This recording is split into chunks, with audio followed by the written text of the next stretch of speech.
2025 లేదా 26లో డిగ్రీ లేదా బీటెక్ చదివారా? సాఫ్ట్‌వేర్ జాబ్ కోసం ఎదురు చూస్తున్నారా? అయితే కోడ్ జ్ఞాన్ 100 డేస్ కోర్సులో చేరండి, జాబ్ సాధించండి.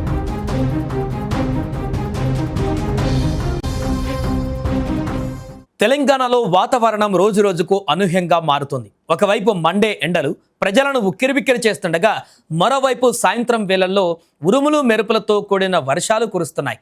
ఈ నేపథ్యంలో హైదరాబాద్ వాతావరణ కేంద్రం రాష్ట్ర ప్రజలకు కీలక హెచ్చరికలు జారీ చేసింది. రానున్న 48 గంటలలో పలు జిల్లాలలో ఈదురుగాలులతో కూడిన వర్షాలు కురిసే అవకాశం ఉందని అధికారులు తెలిపారు. ముఖ్యంగా ఆదిలాబాద్, మంచిర్యాల, జయశంకర్ భూపాలపల్లి, ములుగు, భద్రాద్రి కొత్తగూడెం, ఖమ్మం, నల్గొండ, సూర్యాపేట జిల్లాలతో పాటు హైదరాబాద్ నగరంలో కూడా వర్షాలు పడే అవకాశం ఉందని వెల్లడించారు. ఈ కారణంగా ఆయా జిల్లాలకు ఎల్లో అలర్ట్ ప్రకటించారు. ఇక మరోవైపు రాష్ట్రంలో మే 12 నుంచి హీట్ వేవ్ 3.0 ప్రారంభం కానుంది. ఇది సాధారణ వేడి కాదు, ప్రజల ప్రాణాలను తోడేసే స్థాయి ఉష్ణోగ్రతలకు దారితీయనుంది.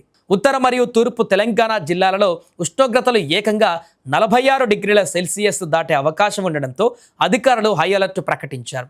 ఇక హైదరాబాద్ నగర వాసులకు కూడా ఊరట లేదు.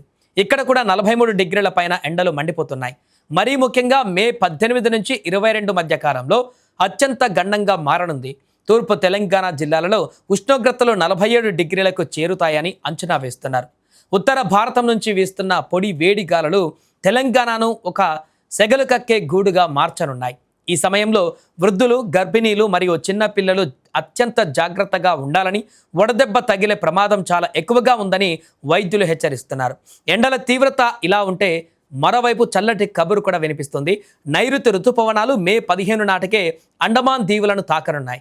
జూన్ 1న ఇవి కేరళకు చేరుకొనుంటాయి.